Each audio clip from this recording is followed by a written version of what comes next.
To find out a couple weeks later, I was told that Blair Fleming is a male and that I need to stay silent in this and that I cannot share this with anyone. And moving forward, that we got to make sure we protect the male. And so when finally the female athletes discovered that there was actually a male on the team, they were told as well that they need to seek therapy and, you know, and that they have to keep silent. They were told that this is not their story to tell and that they are to protect Blair and the scrutiny that's happening around Blair, and that they were just being basically told that their feelings, their thoughts did not matter. So with that, last week I do feel like it was a huge step forward with President Trump's executive order, but still we have issues like the NCAA updated policy is still very inadequate, and it's just really kind of disturbing. So with the NCAA, they are not standing up and making sure that we need to make sure that there's DNA testing and that moving forward, it's only women playing in women's sports. For right now, it's still saying that men can get a quote all benefits, so they're still able to receive the scholarships, be in the women's locker room, be in the women's spaces, the safety and unfairness on the volleyball court. So we definitely need to continue this fight and continue to make sure that laws and legislation is changed so that we can have safe spaces for women and women in sports. Um, Thank you.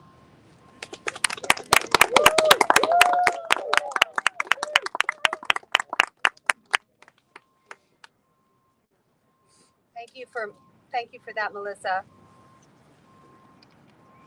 In 2022, California Senator Scott Wiener, in response to Texas Governor Greg Abbott's letter to the Texas Department of Family and Protective Services, stated, and I quote,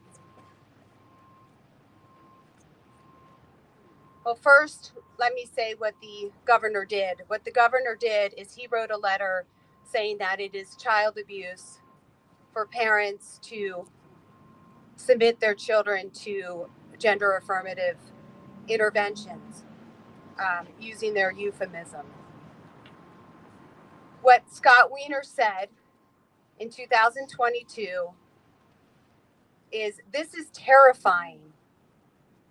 As part of the GOP effort to eliminate trans children and LGBTQ people generally, the governor of Texas directed Child Protective Services to investigate parents of trans kids for prosecution. He also directs teachers, nurses, and doctors to report these parents." Scott Wiener further tweeted that Texas is proposing to remove trans children from their parents and place them into foster care. Well, that's very ironic, because the opposite is happening here in California, isn't it? Parents are being investigated by CPS. Teachers and doctors are calling CPS on parents who refuse to socially or medically transition their children. Children are being ripped from their families if those families want those children to grow up comfortable and accepting their natural, unaltered bodies. These children are being placed in foster care and into the hands of chosen families that are more than happy to permit the children to be poisoned with puberty blockers, cross-sex hormones, and have their undiseased body parts removed. For 3 years, I have been searching for a bold sponsor of a bill to recognize that family is the most important unit. Yes.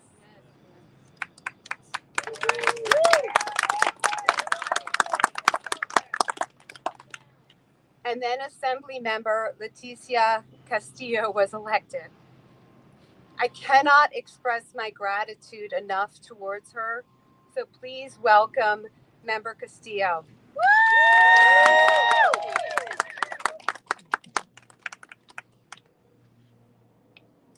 Good morning, and thank you for being here today. I am Assemblywoman Leticia Castillo, and I'm proud to be the first Republican to represent the 58th Assembly District since we lost it in 2016. I ran on a promise to protect parental rights and safeguard our children, and today I am here to share two important pieces of legislation and to keep that promise. I'm announcing two bills I authored that reaffirm parents' rightful and constitutional role in deciding what is best for their children.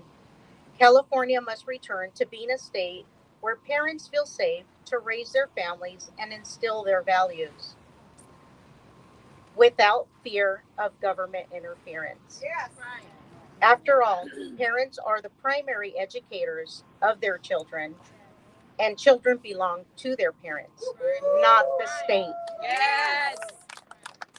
The first bill, AB 600, is the PROTECT Act, which stands for Parents' Rights on the Education of Children about Transgenderism. Our state recognizes that parental involvement education is vital for our republic, and parents have the ultimate responsibility for imparting their values to their children. Our laws support this by allowing parents to excuse their children from health education that conflicts with their personal beliefs.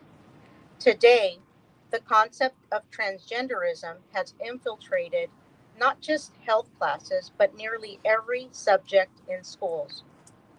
Parents in my district and across California are demanding the right to shield their children from teachings that promote the idea that biological sex is meaningless and that they may have been born in the wrong body.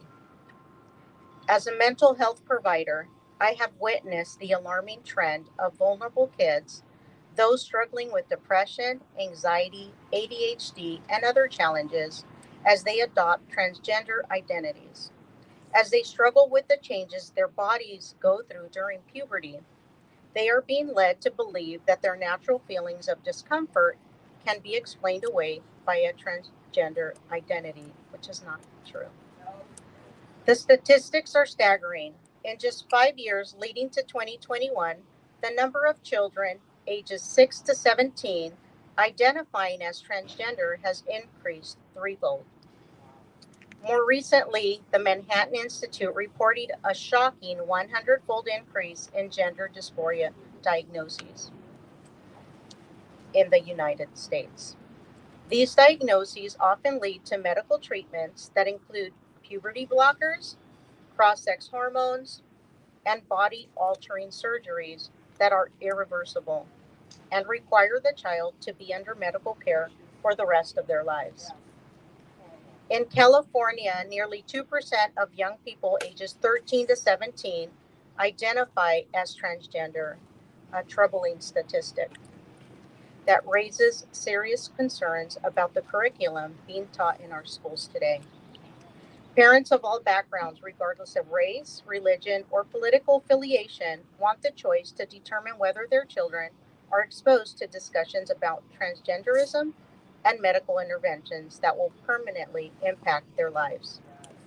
The PROTECT Act will allow parents to decide if their children participate in any lessons related to transgender topics, including the notion that biological sex is non-binary. It will allow parents to opt their children out of any instruction related to transgender topics without penalty, while also granting parents the right to sue if schools violate the law. Reestablishing the primacy of parental rights over dangerous indoctrination is a critical first step in reestablishing trust in our schools and educators. Parents must be able to intervene when the best interest of their children is at stake. My second bill, AB 579, is named after Yaeli, the daughter of Abigail Martinez, a loving mother who immigrated to the United States from El Salvador to provide a better life for her family. Tragically, Abigail's daughter was taken from her in the name of gender ideology. Thank you, Abigail, for being here today to share your heartbreaking story. Child and family services and family courts have been weaponized to separate gender confused children from loving families who refuse to socially or medically transition their children. Schools are being trained to assess and grade parents based on whether or not they are supportive of their child's transgender identity. The ACLU, the Human Rights Campaign, the National Education Association, and the National Center for Lesbian Rights have developed a manual that instructs educators to support parents who affirm a child's transgender identity over parents who do not.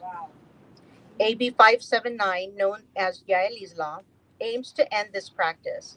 It will ensure that no parent can be accused of child abuse or neglect for refusing to treat their child as the opposite sex or for refusing to consent to harming their child with puberty blockers, cross-sex hormones, or surgical removal of their sexual organs. Parents who are falsely accused will also have the right to sue those who make the false claims. The right to sue is a critical element of this bill, as children who adopt transgender identities are currently overrepresented in foster care and homeless shelters, because these agencies are aware that claims of abuse are a loophole used to circumvent parental consent for receiving gender affirming medical treatment. The bill will also prevent family court judges from considering it in a child's best interest for a parent to agree with the child's belief that they are being born in the wrong body. Yes. And that the child must undergo medical treatments that will result in their sterilization, loss of functioning body parts, and increased health risk in almost every category from heart, brain, cancer, and life expectancy. Yes. No parent should have to choose between keeping their child and socially or medically transitioning their child. In California, Democrats refuse to hear this bill. They are sending a clear message to every parent of a child whose identity does not align with their biological sex, must affirm an ever expanding list of gender identities and consent to permanent and irreversible medical treatments. This should alarm every single parent and make them reconsider raising children in our state. Yes. These bills are about restoring parental rights and placing safeguards around our families. We must protect our children from harmful ideologies that are completely out of control and have already done unspeakable harm. It's time for this abuse of our children to end. Yeah. And the constituents, not just from my district, but from all districts, agree. Thank you. Thank you, Leticia. Yes.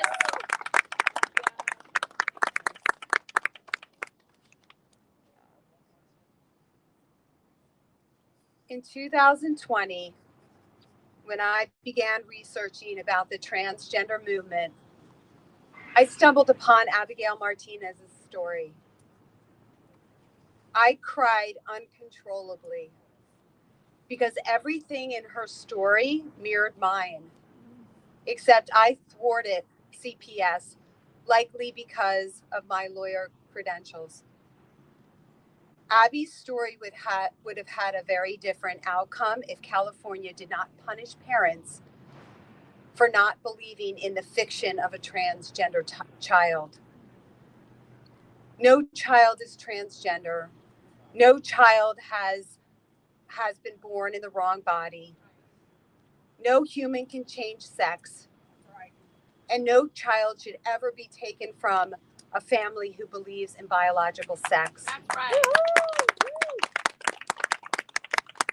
Please welcome, truly one of my heroes, Abigail Martinez.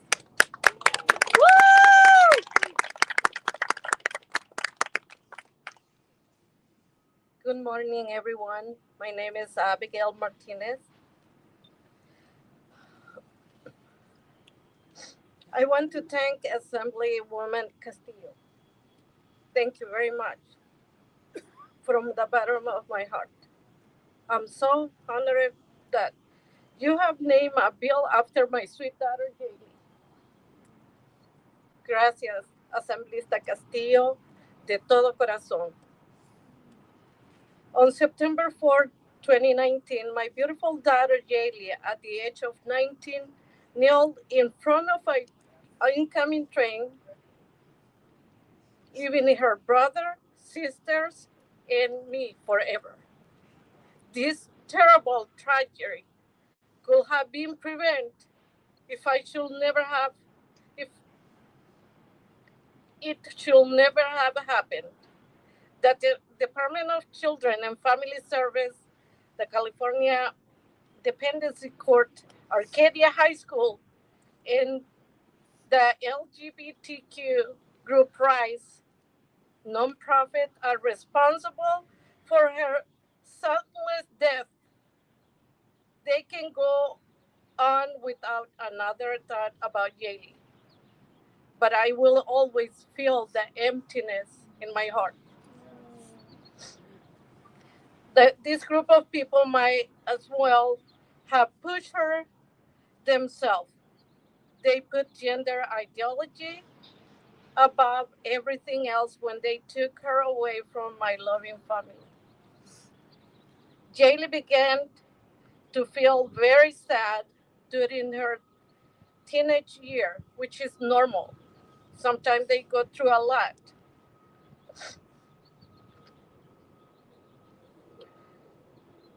They put gender, sorry. Jaylee began to feel very sad during her teenage year. Her friends, who all thought they were transgender, and even one of their parents made her believe her sadness was because she was really a boy. The school counselor, instead of helping with her depression, convinced her that she was born in the wrong body. This only made her feel worse about herself. Jaylee needed someone to tell her that she was already perfect and beautiful, as we all did. This social worker told me to have a funeral for my daughter and a birthday party for my new son. I didn't know then that I will be holding a real funeral for her just 3 years later. Jaylee was taught how to make a false claim of abuse against me by her friend's mother to get around my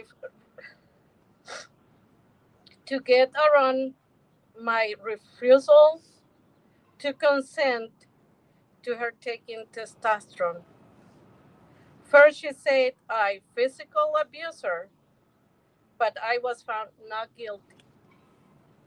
Then she claimed I was emotional abuse, which they couldn't prove.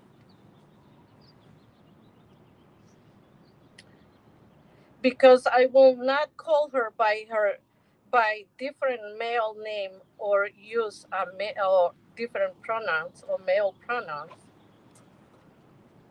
Let me say it again. I was investigated by CPS because I want to call my daughter the name her father and I gave her with love.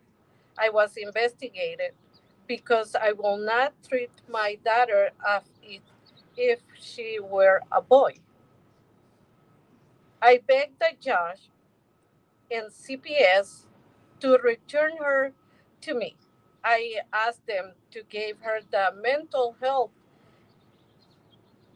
she needed instead of just agree with her new identity. I even agreed to let her dress as a boy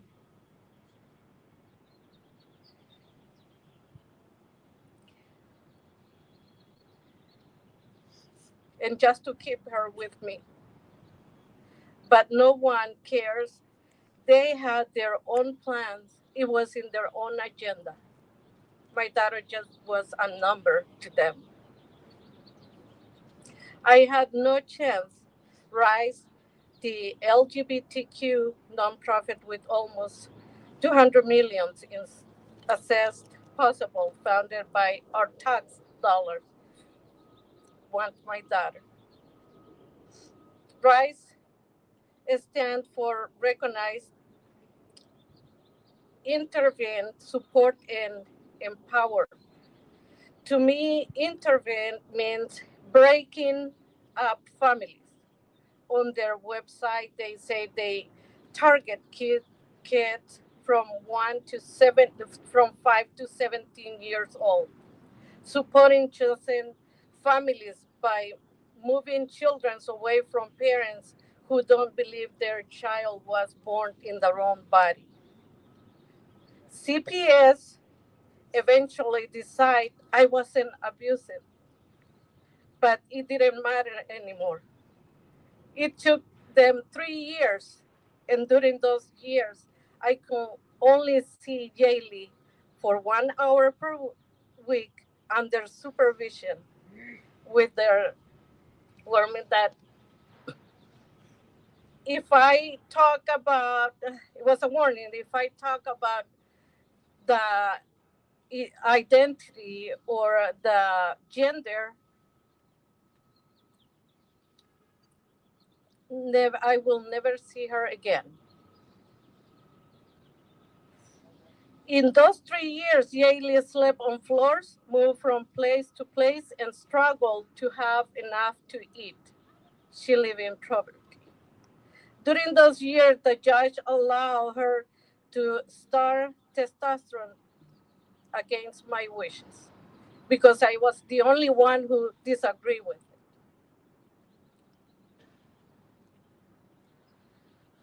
Yaeli was treated at Children's Hospital Los Angeles Gender Clinic, which is now being sued by another girl for falsely promising that transition treatment will solve her mental health problems. Toward the end, Jaylee admitted that she was not going to go for the treatment or the surgeries anymore because she realized that she will never be like her brother. She decided not to follow the LGBTQ that promised her the state was going to pay for all the surgeries that she needs. But she never told them that there was a pain and a price to pay to go for all these lies. So I was clear. Oh, and Jaylee was suffering when she realized that she was not going to go through the treatment. She realized that she was suffering from pain. All her body hurt. She couldn't concentrate. She couldn't sleep. And her depression got deeper.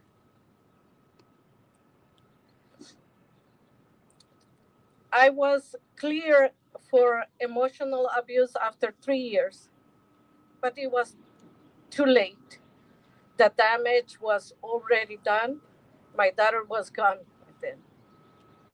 No parent be investigated by CPS just because they want their child to grow up comfortable in their sex and happy with their own body.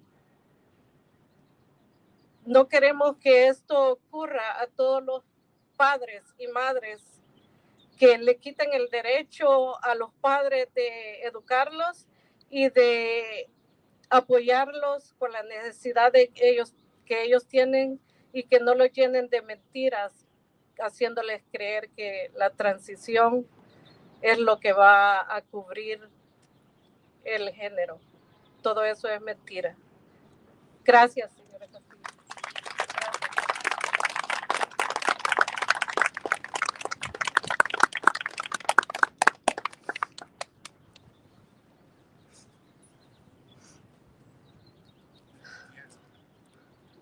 Thank you so much for sharing your story. I know it must be so painful to repeat it.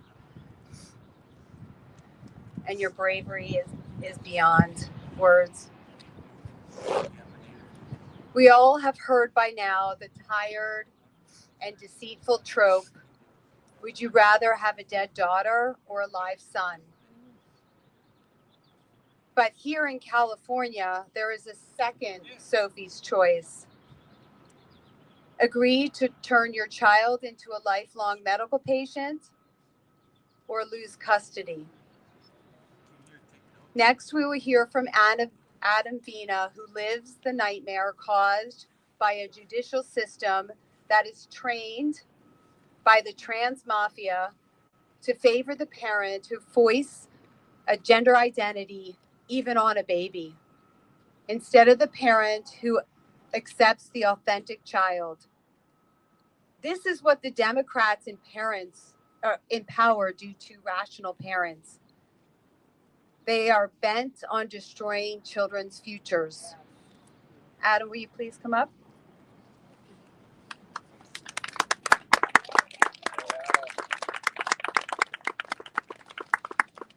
Good morning, everybody.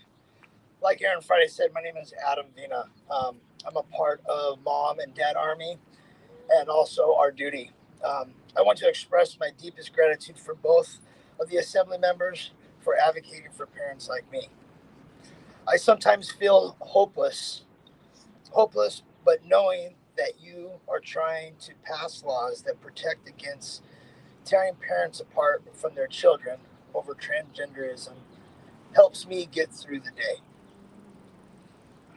I was overjoyed when my live-in girlfriend gave birth to my son, Aiden. I loved playing with him at our local playgrounds. He was everything to me. Unfortunately, my relationship with his mom did not turn out that well, and we ended up separating. It was not a good breakup, but we agreed to share custody of Aiden 50-50. But then I learned that she was dressing him up in girls' clothes. This was not prompted by Aiden, but was his mother's sole decision. I asked her to stop doing that, fearful that it would be more confusing by cross-dressing my son. Aiden was a rough and tumble little boy. Plus, no child is transgender. Boys who like typical girls' things are still male and with no need for any changes. Girls who like activities usually preferred by boys, but are still females. When he was 3 years old, Aiden told me that after a day of celebrating his birthday with me, his mom bought him a pink dress. And I got down on one knee and looked him in the eyes and I said, "Hey, buddy, you're a boy, and boys don't wear dresses." He looked at me back and said, "Okay, Daddy."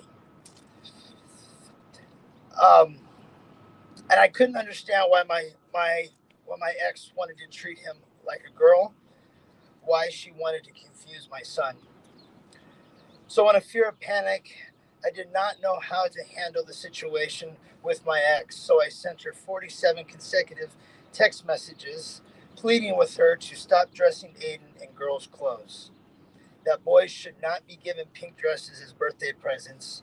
Plain dress up is one thing, but encouraging a boy to behave like a stereotypical girl was another recruiting for him to appear to the world as though he was a girl. It was another thing altogether. Aiden did not have a choice with what his mother dressed him in. A 3-year-old does not have the capacity to understand or advocate for himself. Those 47 text messages begging her to treat Aiden as a male child that he is and will always be, were enough for the court system to issue a temporary restraining order against me. Despite the fact that there was nothing in the messages were threatening violence towards my ex or Aiden, the judge barred me from seeing my son.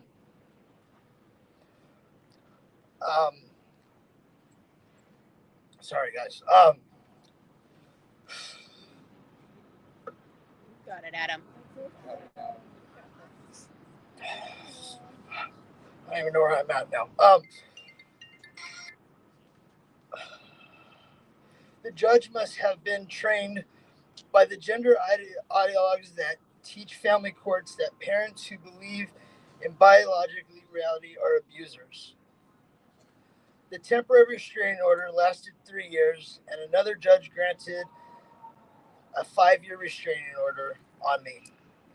My ex has continued to treat my son as a girl, and I'm sick at the thought that she may put him on puberty blockers, which have severe, irreversible effects.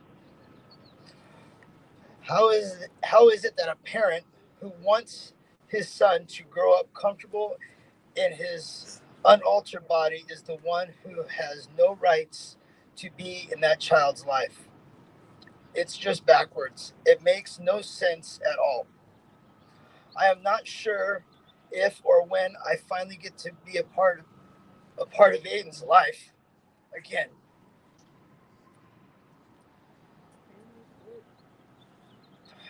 That I will not be able to undo the damage that has been done to him.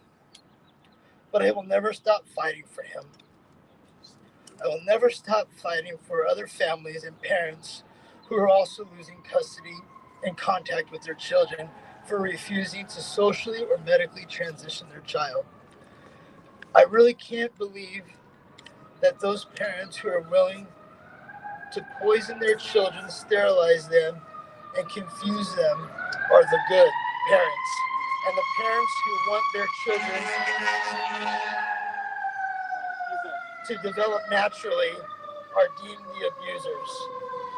Hey, Aiden, if you get to watch this, I want you to know that I love you. And I'll always be there for you, buddy. Waiting for you and ready to help you, buddy. Thank you. We love you, Adam!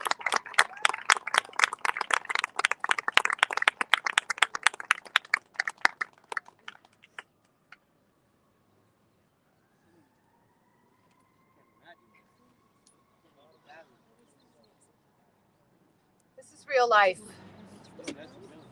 This is what is happening in not just the blue states, but every state in our country. Parents like Adam are losing custody of their kids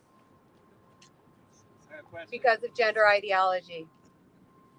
It needs to end, and it needs to end today.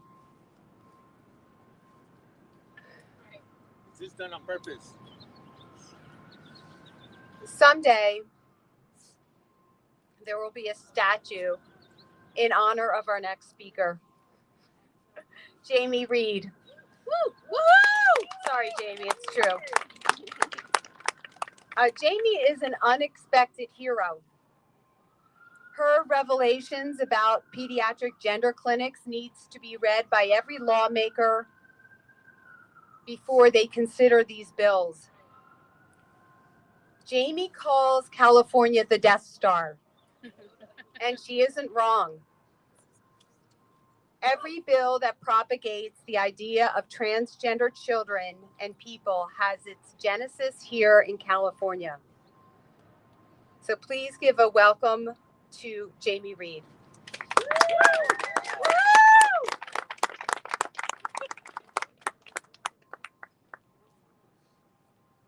Good morning. My name is Jamie Reed, and I hold a Master's of Science in Clinical Research Management from Washington University in St. Louis, Missouri.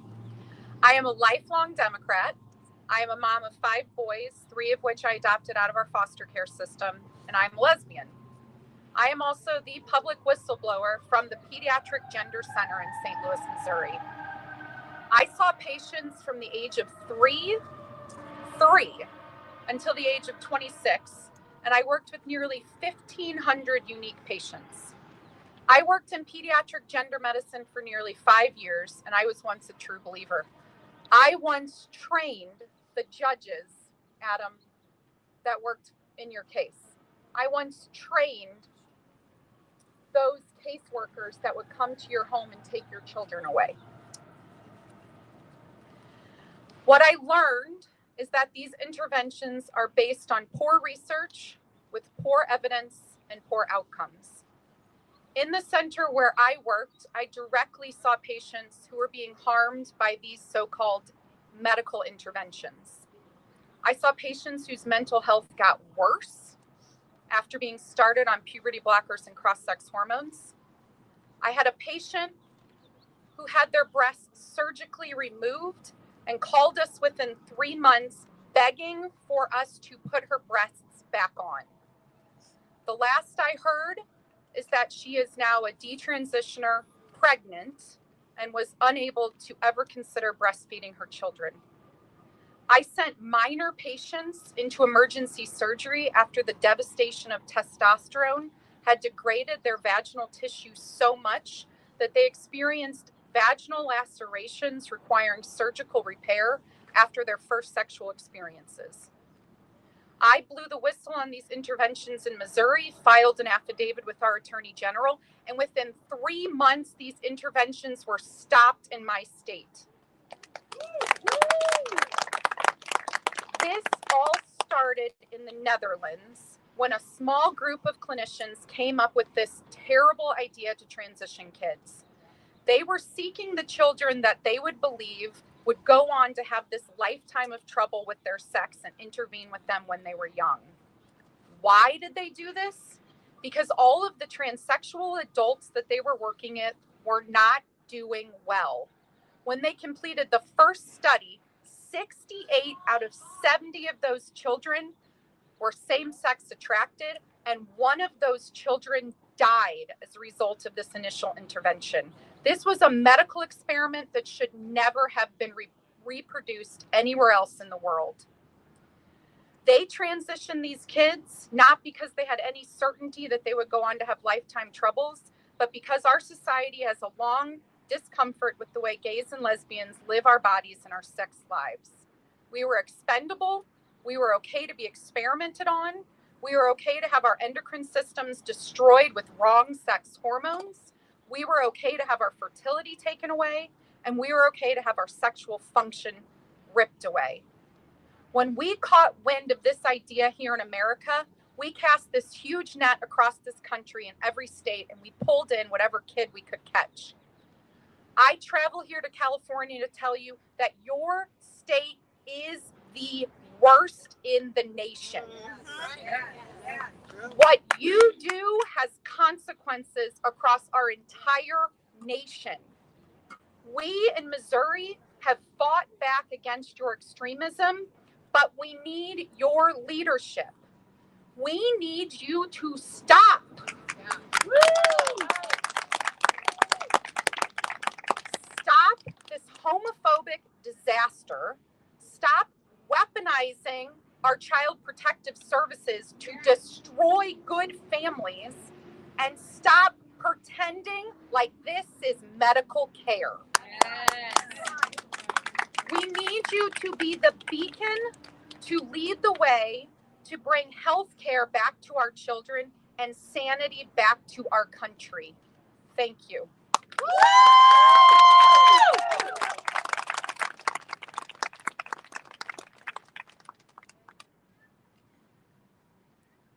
Thank you, Jamie. Our next speaker is attorney Vernadette Broyles. She is a trailblazer in the legal community, fighting to preserve the sanctity of families, the innocence of children, and the dignity of women. She is fearless in her pursuit of justice and one of the few attorneys willing to represent families in California fighting to retain custody of their gender-confused children. Vernadette? Vernadette is the best lawyer! The best! Oh, you're just biased. Good morning. My name is Vernadette Broyles. I am the president and general counsel of the Child and Parental Rights Campaign. Our mission is singular. It is to protect children, females, and parental rights against the institutionalized gender identity ideology that is violating their fundamental rights. My firm has brought lawsuits against school districts around the country that have secretly transitioned children, and I am presently representing a family here in California. I'll tell you about that in just a moment. Each of these laws, I'm here to support the Protect Kids from Gender Indoctrination, Yaley's Law, and Save Girl Sports. Why? Because I'm here to give witness by the injustices and the devastations that my families have experienced, that these laws are absolutely needed to protect children and females, girls, and parents in this state. And you are. California is a leader state. And so therefore, by extension, the rest of the country. All three of these bills protect the vulnerable. Let us be clear what is really at stake here. Children whose bodies and minds are still forming. Parents when state officials overstep their rightful boundaries. Girls and women when forced to compete against and dress in front of males. Inconceivable. All three bills recognize that sex is real, important, and harm follows when you fail to recognize it as a reality. Yes. Protect kids from gender indoctrination in schools, empowers parents to opt their children out. We've heard about it already. These are trusted adults that are encouraging children to believe with the imagination and the intensity that kids have that it's a medical impossibility. It is medically impossible to change your sex, but they're encouraged to believe that which is impossible. Therefore, putting them on a course of unremitting conflict against their own bodies. Yes. That is a war they cannot win. Yes. It's leading children, especially girls, to deny their sex and to hate their sex bodies. And it's sowing confusion and social contagion amongst children whose mental health and youthful experience leaves them vulnerable to rejecting their sex. Here are some real life consequences. The daughter of Wendell and Maria Perez, actually, I should say, first learned that their daughter was receiving the harms of gender ideology in school when they were summoned to the principal's office to learn their daughter, who had never had any mental health problems before, had attempted suicide twice at school. They arrived only in time to see her in the back of a police car being whisked away without even their consent. Thankfully, today, she's out of the cult, and she is now prepared to speak out. But it was a long road to get there. Sage Blair, and I use her name specifically because I have permission, had experienced trauma in her early life.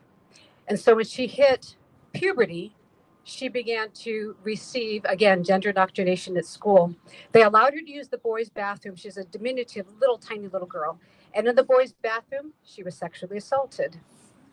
She runs away from home thinking she would protect her parents from the boys who were threatening her, and right into the arms of awaiting adult predator who are waiting for our girls. They're awaiting for them. Who raped her. This girl had never had a kiss prior to this, and then sex trafficked her to other males.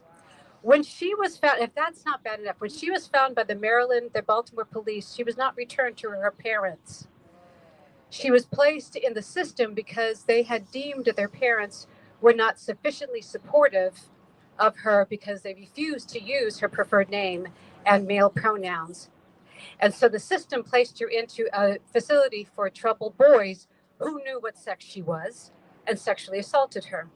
She runs away because she's unsafe, and she's sex trafficked again into Texas. These are the consequences of what happens to our kids.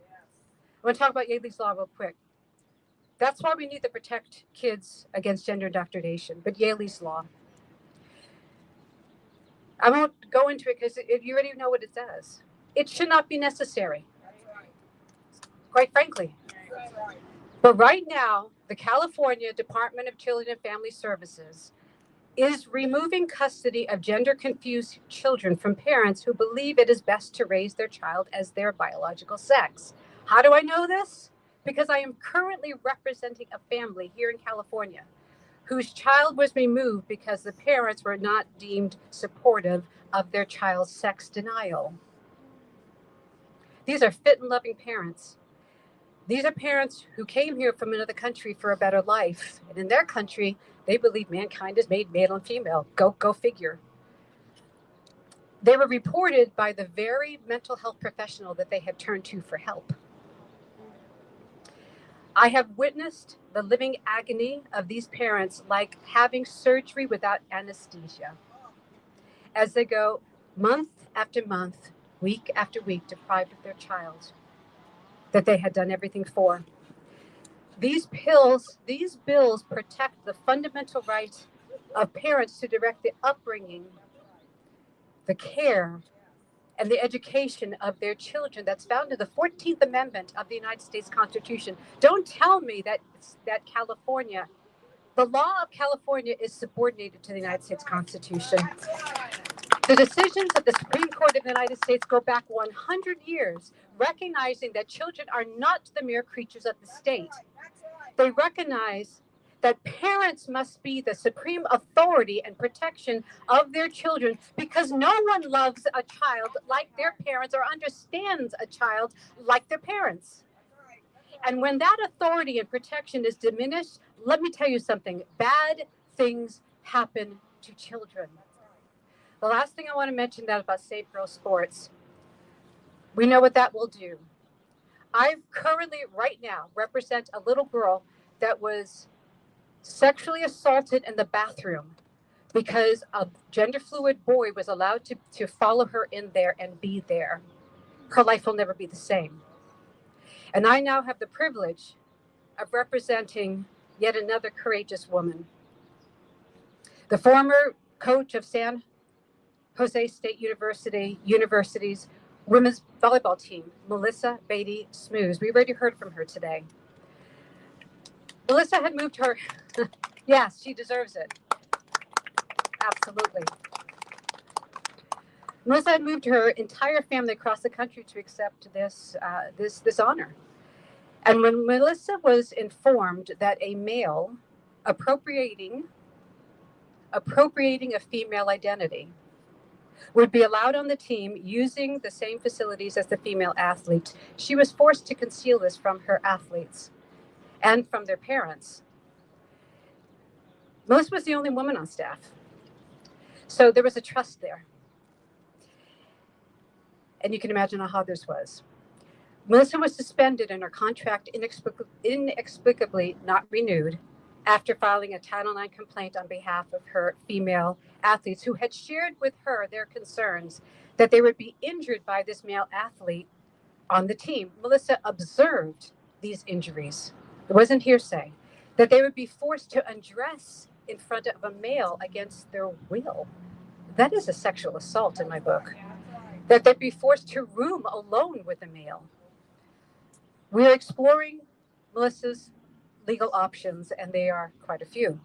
But what the story of Melissa's female athletes tells us is that there are places and there are activities where bodily sex matters, like privacy facilities and competitive sports. And what such facilities and competitive opportunities are not afforded separately to each sex, women and girls are harmed.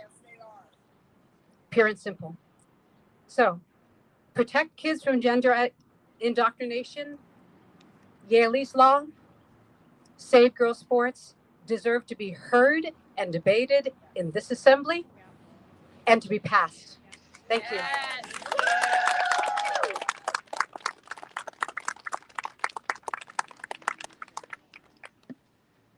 You're hired. Over the last 4 years, I have spent countless hours in committee hearings, listening to the same discussions.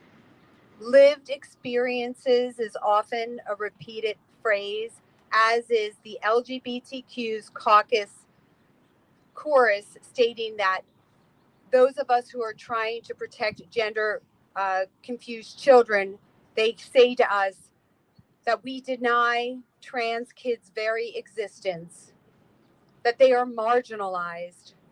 They shout at us, they sneer at us. But really, there's no group's existence that is more denied or more marginalized than the detransitioners. Their voices are ignored,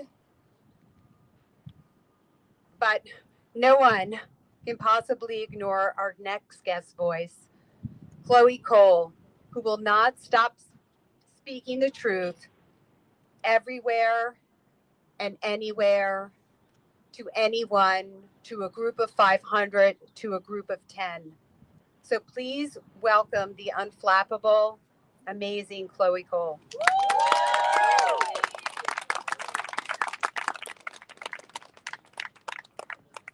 Good morning, everybody. How are we all doing today? I'm glad that I was able to make it here because just yesterday I was in Los Angeles. I'm kind of all over the place because of my advocacy work. I believe in the protection of children from certain harm by mutilation, by sterilization, under the guise of gender affirming care. I believe in the protection of parents' rights and the rights of families. The rights of parents to tell their children no when they want to undertake harmful decisions, and the right to be fully informed about their child's transgender status, mental health issues, and about the true harms of what they call gender affirming care. I myself am a detransitioned woman from the San Joaquin Valley, not too far from here. And I began to feel, a few years into puberty, that my body was wrong, that my regular pubertal distress was because something was different about me. Like I had some condition. Like I had to fix myself. From a very young age, I felt as though I was isolated, and I found it very difficult to fit in with the other children around me. I thought differently from them. I couldn't understand them, especially the other girls around me. My female role models and the girls around me at school, I just couldn't relate to them. I was on the more tomboyish side. I was very creative. I tended to think outside the box in many ways. And I was searching for some purpose, some sense of identity throughout much of my childhood and my adolescent years. And when I discovered other children online who were quite like me, who considered themselves to be as parts of the transgender community, it felt like I'd finally found the answer for me. Like I could explain myself. I could finally pinpoint what about me that made me different. And what I thought it was that I had the brain of a young man in the body of a girl. And that I had this condition called gender dysphoria.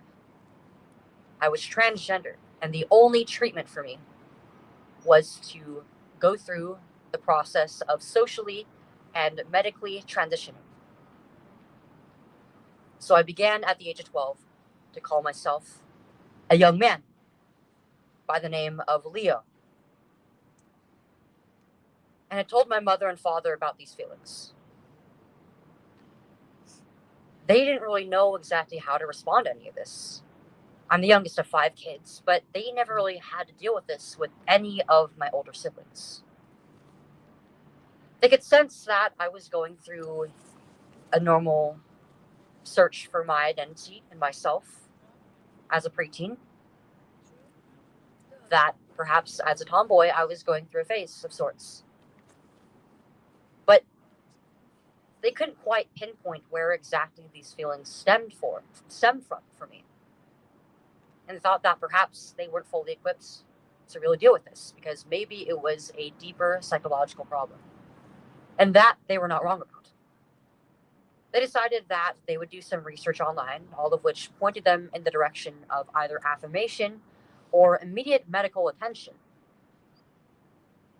So they started having me see a therapist in hopes that the deeper problem would be discovered, that I would be questioned, that I would be helped and taught how to cope with these feelings, while still just allowing me to be a child, to explore myself within boundaries,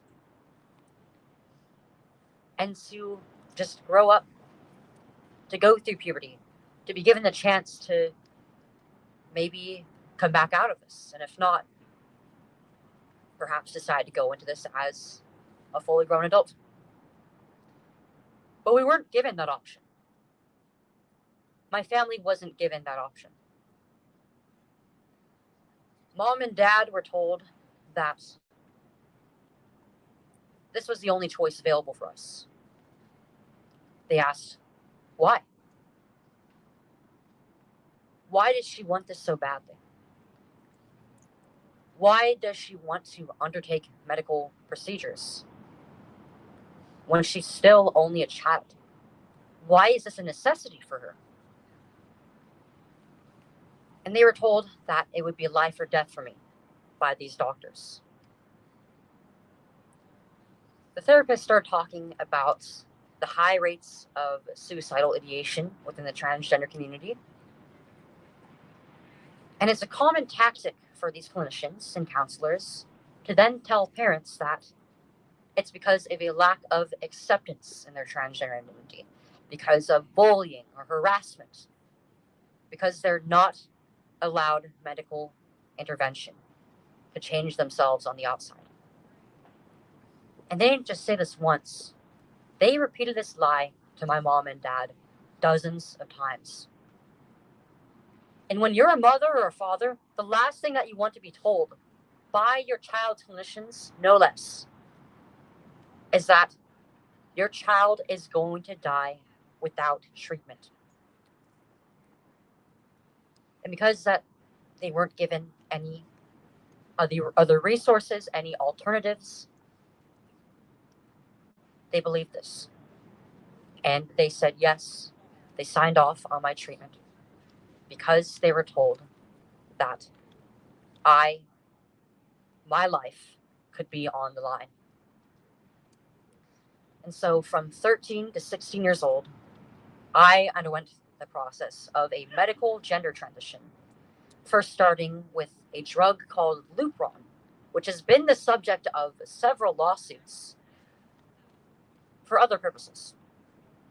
Before, it's been used to treat late-stage reproductive cancers, conditions like endometriosis. It's also been used to chemically castrate sex offenders of children. And yet I, as a perfectly healthy little girl, was put on this treatment that would stop my puberty, my path to adulthood in its tracks. I essentially underwent a artificial and temporary menopause for the duration that I was on these blockers. And very soon after my first shot of the blockers, I was given a prescription for testosterone to masculinize my body. And the drug was so powerful that it caused fundamental changes to my personality, to my behavior, to the way that I thought, and of course to my physical appearance. And by the time that I was in my high school years, I started this in middle school, I looked like a young man. I had the voice of a grown man, deeper than my actual male peers. I went through much of my high school career being treated as a young man because most of my friends didn't know better. I passed, so to speak. And even though I thought that I was happy and this new life and identity as a young man and leaving behind my old self as a little girl, the more that I actually integrated into the role of a man, the more that I realized I was dissociated from myself, that I still had problems. that I wasn't truly happy. But because I didn't know that it was even possible to regret this, or that this could be wrong for me or hurt me, I kept searching deeper. And eventually I sought surgery. Because I looked like a young man from the shoulders up, but I still had breasts. I still was using a binder every day to hide them. I wanted to be free of this uncomfortable medical device that squeezed my breasts down into my ribs. And I wanted to run away from sexual trauma that I wasn't given the opportunity to process. At 15 years old, before I could even legally operate a vehicle, I had my breasts permanently surgically removed. And this marks a major turning point in my transition and my attitude around it. Recovering from it was one of the most difficult parts of my life, both in terms of the physical and the psychological and emotional recovery. It hit me just how permanent and how destructive all of these procedures were when I finally lost organs off of my body. I was 16 years old when I had this epiphany that I was going to be an adult one day, and very soon. And how to have to start thinking about things beyond school, beyond where I may want to get a scholarship to, where I may want to go to college. I had to start thinking about my first relationship, whether I wanted to get married, whether I wanted to have children and a family of my own as an adult. But I started to wonder, how am I going to have children if I've been on these treatments that potentially could have sterilized me because of how young I was on them? Am I going to be able to menstruate or ovulate if I go off of it? What are the risks of birth defects if I choose to get pregnant? What are my own health risks? And even my social transition, me being a woman living as a man, how is that going to affect my children's development? How am I going to explain that? How am I going to explain that my children either have two fathers or that they have a mother who is attempting to appear as a father? And then I learned about the psychology behind breastfeeding and nursing during infancy. And it hit me that I had lost something beautiful. I would never be able to have this amazing experience, and I never would be able to give that to my own future children if I'm able to have any, because it was already ripped away from me before I understood what that meant. I knew then that I couldn't keep going down this path because it was causing me irreversible destruction. And for a while, I couldn't even bring myself to call myself a woman. I couldn't understand who I was because I was so fundamentally confused over the years by this irresponsible guidance from these adults who were supposed to help me and my parents.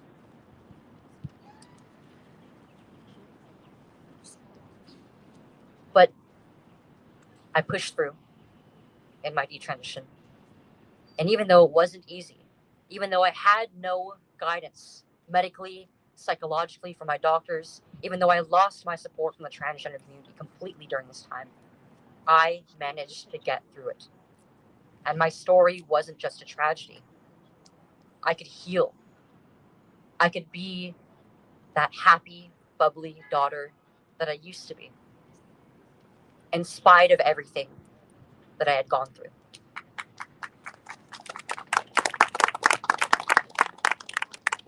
I've been speaking publicly about my experiences, transitioning and then detransitioning, since I was 17 years old.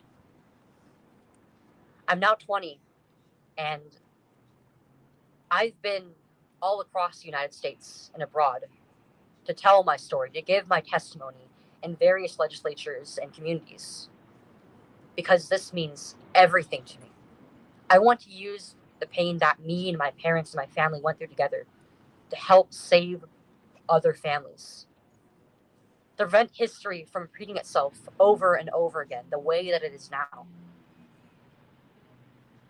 But I haven't really gotten the chance to fight for my own state. And I love California. I believe that we are better than this. California is our home. It's my heart. And I want to know that our children here will be safe too one day, and soon. That one day when I decide to have children of my own, that I won't have to possibly go through this with them again.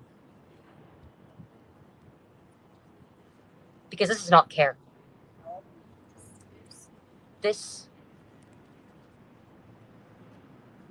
causes harm irreversibly to anybody who partakes in it, but especially children. I want to dispel some of the myths around these treatments, particularly around puberty blockers. You may often hear that this is that puberty blockers are completely reversible, that they give the child just some time to think about whether they want to go through their natural puberty or try to attempt to simulate the puberty of the opposite sex. But what a ridiculous idea that we can stop a natural bodily process and not expect there to be any consequences. Puberty is the only pathway through which a child can fully mature into an adult, physically, cognitively, psychologically, and of course, reproductively and sexually. If you stop a child's puberty for any amount of time, whether it be several months or a few years, which they often have children on these treatments for years up until their adulthood, you are costing them critical years off of their lives, off of their developments, learning to integrate with their bodies and socialize with others around them. You're leaving them behind. You are not affording them the opportunity for anything but to be behind their peers. And the other treatments, the cross-sex hormones, the surgery, have left me, all these treatments actually have left me with irreversible changes. The puberty blockers have made it so that I have spinal and joint issues. The testosterone has made it so that I have permanent changes to my voice, my bone structure. I've experienced blood clots in the past, which has been terrifying to deal with. And I have lasting urinary tract and pelvic issues. With the surgery, I'm never going to be able to have the form or the function or the sensation back that could have been there. Not even a reconstruction could take my breast back. And because of how invasive these surgeries are, most people cannot actually go through a reversal because there isn't enough tissue to do so. And you might be thinking, well, what's the harm in maybe allowing children to socially transition or to present themselves as the opposite sex through their name and by calling themselves by different identity and pronouns? Even this is ridding a child of crucial social development during their youth. Now, as an adult woman, I feel like I'm playing catch-up socially with other women. Because during my adolescence, I wasn't given that time to learn how to socialize with and integrate with other women and the complexities of female socialization. Because I was literally being socialized as a young man. I still have flashbacks. Sometimes I have dreams. Sometimes I see myself in the mirror in my waking life. as a young man. And I can't put into words how terrifying that is. To see something that isn't there anymore, haunting me for years to come. Now, these are not organic feelings. There is no such thing as being born in the wrong body, and to allow a child to believe that is incredibly harmful to them. What these children are experiencing, where these feelings really come from for these children, for these young people, is a place of deeper personal pain in their lives. If you look at the personal history of these children who identify as transgender or experience gender dysphoria, many of them have a complex personal history of abuse, of neglect, of sexual assault, of trauma, of comorbid psychiatric issues, of learning disabilities. It's clear that their hatred of their sex and of their bodies is not something that is innate. Because there is no such thing as a transgender child. But there are unique, beautiful children who may need more guidance than their peers. Now, this issue is incredibly widespread. California is one of the states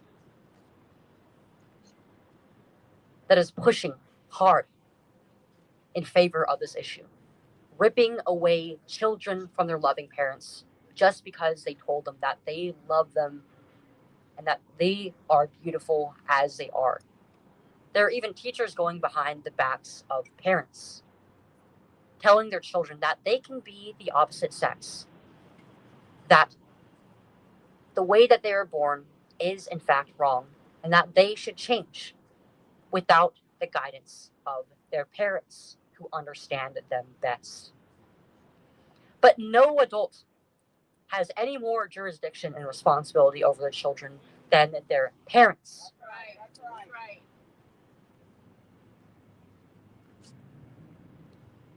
And yet California is completely ignoring the rights of our parents to saying no, to being informed about their children and what they're going through, and the true nature of what transitioning will actually do to a child. Donald Trump has signed several executive orders, one to protect women's spaces and sports and our daughters from having their sports invaded by biological men. He also signed an executive order targeting publicly funded institutions that perform these treatments in children, which has been struck down by the Supreme Court and has been ignored by our state's legislature. An executive order is not enough. That's right. We need laws, not only federally, but in our state. Because as it is right now, this issue is being left state by state, which may benefit some states that are already going in the direction of protecting children. But California is going far deep, even deeper into the opposite direction, ripping our children from us and taking away their livelihoods for decades. We need to protect our children starting now. Right. Yes. We all are concerned about the safety and the innocence of our children. So we need to act now. To every legislator here in California, I urge you to support these measures. Thank you.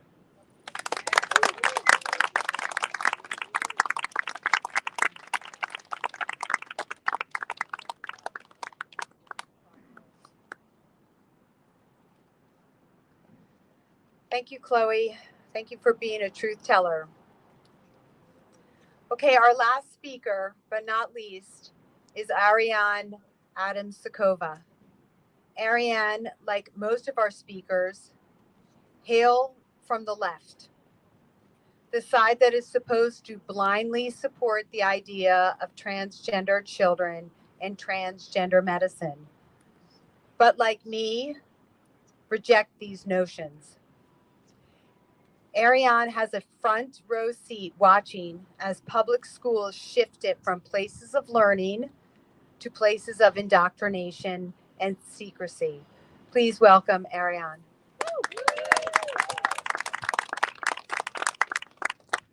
Hello, everybody. I'm a California credentialed teacher, and I'm here to stir up some good trouble. My name is Ariane Adamchikova, and I live in San Francisco. I'm an old school leftist Democrat, and I have been a CTA, that's California Teachers Association, high school Spanish teacher for 24 years. I am also a lifelong LGBT activist. I can hardly be called conservative. I am a mother of a formerly trans-identified son. I am one of the lucky ones. My son never thought of reporting his father and me to Child Protective Services when we gently pushed back on his newly adopted identity and when we would not consent to any medical treatments.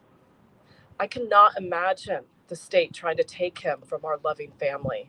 He certainly would not have been given a chance to reconsider his transgender identity. Instead, he would have been affirmed and very likely medicalized, because here in California, children in foster care can decide themselves to undergo transgender interventions. Fortunately, my son was surrounded by his family who knows him best, while he outgrew his transgender phase without having harmed his body. In the last 10 years, I have witnessed as a teacher this new paradigm entering our schools, transgenderism and gender identities. Today in my Bay Area high school, there are upwards of 20 students who identify outside their biological sex. I know from experience that these kids' identities often arise from anxiety, loneliness, homophobia, and too much time spent on the internet. And I know that schools, especially our current curriculum and training, are a big part of the problem.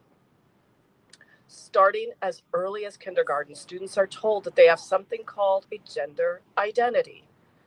This gender identity takes precedence over their biological sex and informs them that their interests, preferences for certain toys, colors, or clothing, even sexual attraction,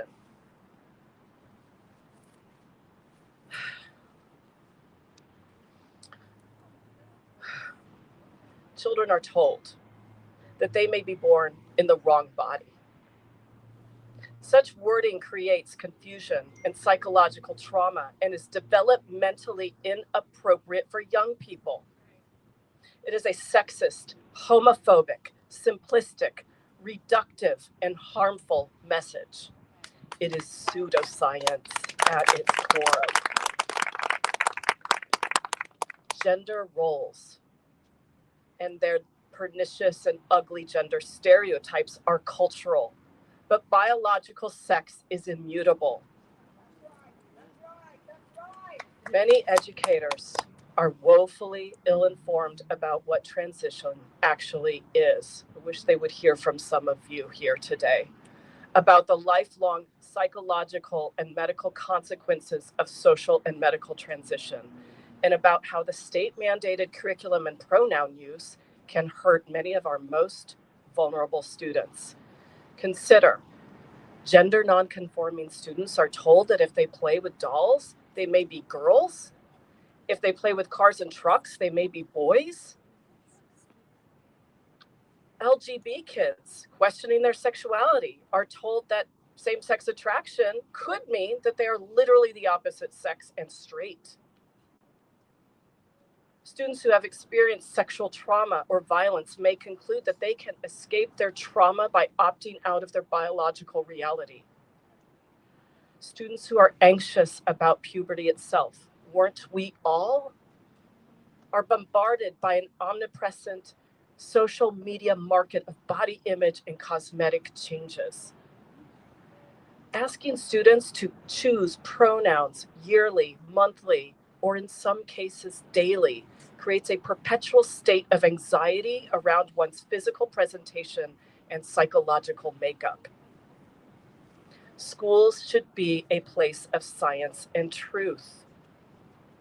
Parents have every right to protect their children from being swept up in a powerful and harmful social contagion, of which this is one. I am entirely certain that if educators were given the data and the tools and the lived stories to understand this phenomenon and encouraged students to accept their natural bodies as being perfect, the number of children with gender confusion would decrease significantly. I wholeheartedly support parents' rights to opt their child out of any and all instruction related to transgender concepts.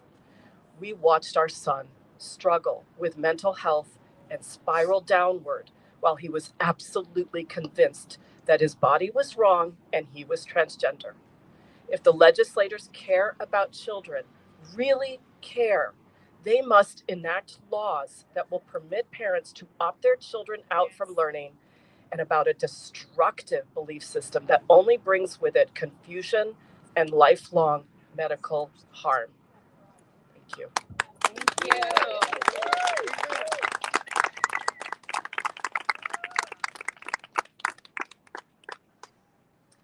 Thank you, everyone, for coming. And if there's any press who has any questions, please feel free to come on up. And happy Valentine's Day.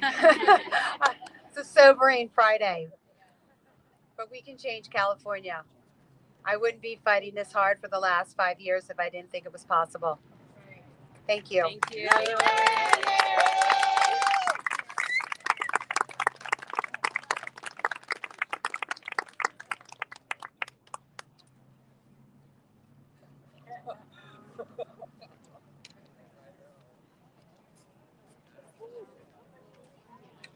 Billy, give me your phone, please.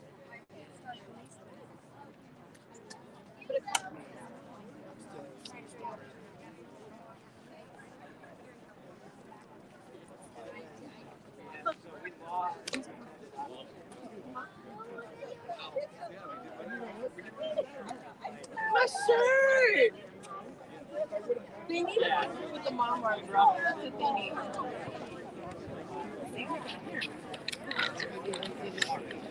Jesus loves you. Aww.